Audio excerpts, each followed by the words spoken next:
اعوذ باللہ من الشیطان الرجیم میں اللہ کے پناہ مانگتا ہوں شیطان مردود سے۔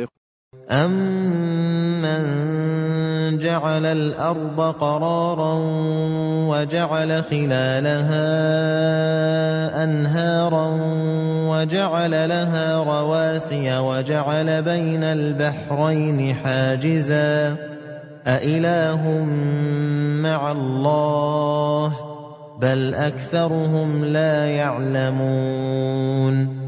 کیا یہ بہتر ہیں یا وہ پروردگار جس نے زمین کو ٹھکانہ بنایا اور اس کے درمیان ندیاں بہا دیں اور اس کو اپنے محور پر قائم رکھنے کے لیے پہاڑ بنائے اور دو سمندروں کے درمیان پردہ ڈال دیا؟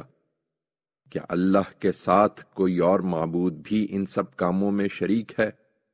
ہرگز نہیں، بلکہ ان کے اکثر لوگ جانتے نہیں ہیں۔